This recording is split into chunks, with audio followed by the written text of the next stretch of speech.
Please इस channel को ज़रूर सब्सक्राइब करें। का ये साहब नियम बनेंगे। एक राज्य का ये नियम था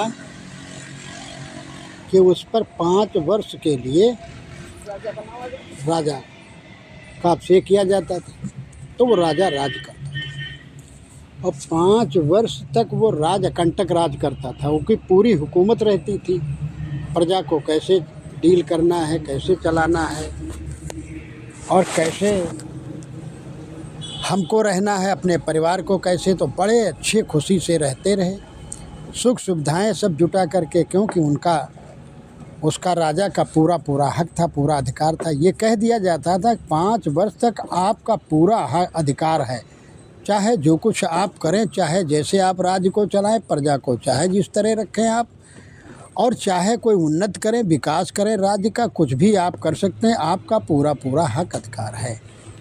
और उसके बाद 5 वर्ष के बाद जब 5 वर्ष पूरे हो जाते थे तो उसका नियम था राज्य का पहले से कि उस पर राजा वहाँ से हटा दिया जाता था। 5 वर्ष कार्यकाल जब 5 वर्ष का पूरा हो जाता था तो उसको हटा देते थे। और जब हटा देते थे तो नियम यह था कि राज्य का छोड़ करके उसे जंगल में चले जाना होता था। जंगल में बड़ा कष्ट होता था और राजाओं को इतना ज्ञान नहीं हो पाता था, या उसके मंत्री भी नहीं मंत्रणा दे पाते थे कि राजन तुम्हारा अधिकार अभी है, कुछ भी आप कर सकते हैं। तो राजा पूरे परिवार के सहित निकाल दिया जाता था 5 वर्ष के बाद। तो जब जंगल में राजा चला जाता था तो राजा को पूरे परिवार सहित वन में रहना पड़ता था, जानवरों की तरह निर्वासित जीवन हो जाता था। तो वो जहाँ सुख सुविधा भोगी व्यक्ति जंगल में जाएगा तो उनको कितना कष्ट होगा, उनके बच्चों को, रानी को और उनको सबको कुछ ना कोई चपरासी मिलता था, न नौकर चाकर मिलते थे, कुछ नहीं। तो बड़ा कष्टमय जीवन, दरिद्रता से और बड़े दुख भरे जीवन जिंदगी उसको निपटाना पड़ता था। तो एक राजा जब था वो, तो एक दिन उदास चित्त बैठा था। एक महात्मा कहीं से आ पड़े। मंत्री ने जा कर के कहा कि हुजूर, एक महात्मा आए हुए हैं, द्वार पर खड़े हुए हैं, कहते हैं हम राजा से मिलना चाहते हैं। तो राजा ने कहा ठीक है। और पहले के राजा बड़े धर्मात्मा होते थे, साधु संतों का बड़ा आदर सम्मान करते थे। तो कहा जा कर के बुला लो। जब राजा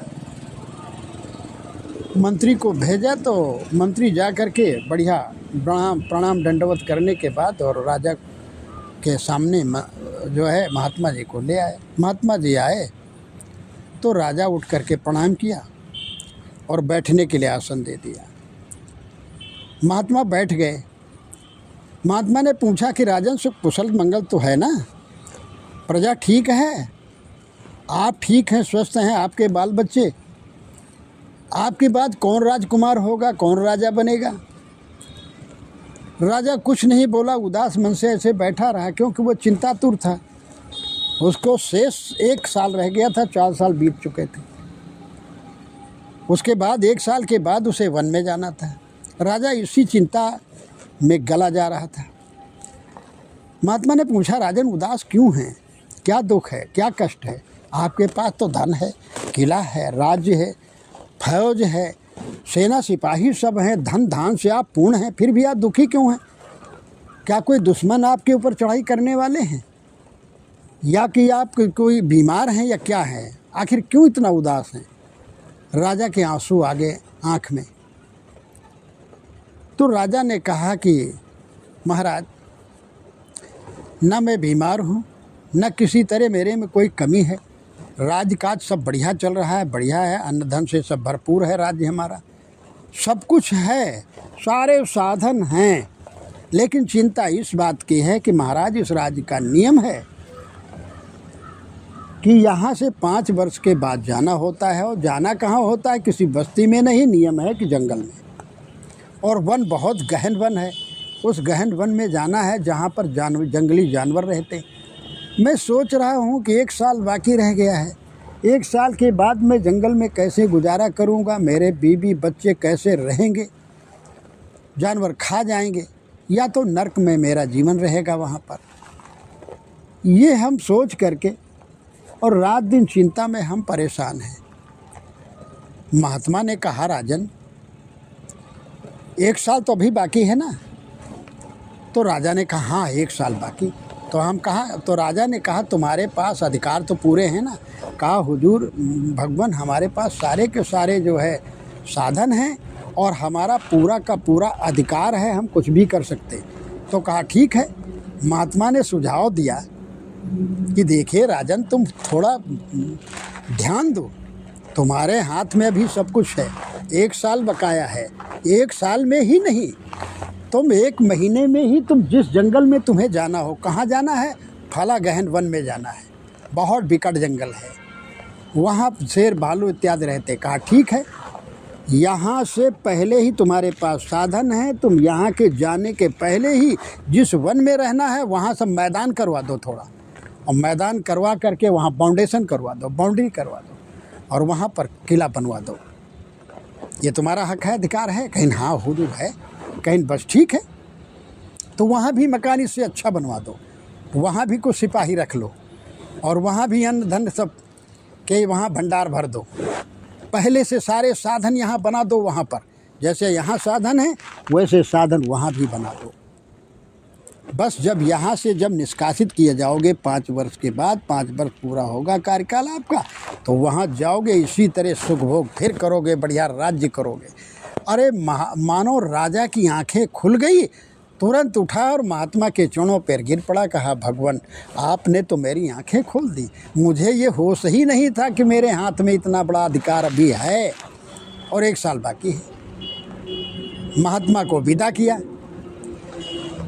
और विदा करने के बाद बस तुरंत हुक्म लगा दिया नौकरों से, सबसे मंत्री से कहा, इतने दिन में बन जाना चाहिए, अच्छा से अच्छा इसी तरह का एक किला बन जाए, इससे अच्छा बन जाए, वहाँ पर बाउंड्री हो जाए, वहाँ पर नौकर चाकर हो जाए, सारी सुख सुविधाएं वहाँ पर मुहैया करवा दी जाएं। भाई राजा का आदेश। आनंद फानन में मंत्री जो थे वो अपना कार्य करवाना शुरू कर दिया। अरे जंगल में एकदम मंगल की तरह स्वर्ग बनवा दिया। बस यहाँ से जब राजा यहाँ से 5 वर्ष पूरे हुए, एकदम वहाँ से आदेश आ गया सम्राट की तरफ से, चक्रवर्ती राजा की तरफ से आ गया आदेश कि जो है राजा अपना दंड कमंडल लें और यहाँ से ले जाना कुछ नहीं, खाली हाथ जाना है और अपने पूरे परिवार को ले करके कृपया किला छोड़ दें। बस राजा यहाँ से हंसी खुशी में और तुरंत वहाँ जो है अपने जंगल में चला गया। वहाँ फिर इसी तरह राज्य से अच्छा राज्य करने लगा, सुख सुविधाएँ वहाँ हो गई थी और वहाँ भी अपना बढ़िया से जीवन सुख सुविधा स्वर्ग में जीवन गुजारने लगा है। तो इसी तरह हमारे पास भी जीवन का हमारे शेष समय बाकी है, अभी जितना जीवन का बाकी है उतने हमारे पास ज्ञान है, बुद्धि है, जो है साधन है सारे, उन साधनों से अपनी साधना भजन भक्ति कर कर करके जो ये जीवन हमको क्षणभंगुर मिला हुआ, कुछ समय के लिए मिला हुआ है, तो इसी जीवन के रहते रहते दूसरे जीवन की तैयारी के लिए हम अपना बढ़िया से बढ़िया कर्तव्य अच्छे कर लें, पुण्य कर्म धर्म कर लें, साधना भजन भक्ति कर लें। बस जब यहाँ से शरीर से जाएंगे तो हमें फिर उसी तरह से बेहतरीन हमें जो है सुख सुविधाएँ मिल जाएंगी, बेहतरीन शरीर मिलेगा और फिर हम बढ़िया सुख से जो है अपना जीवन यापन करेंगे, भजन भक्ति करेंगे। बोलो सतगुरुदेव की जय।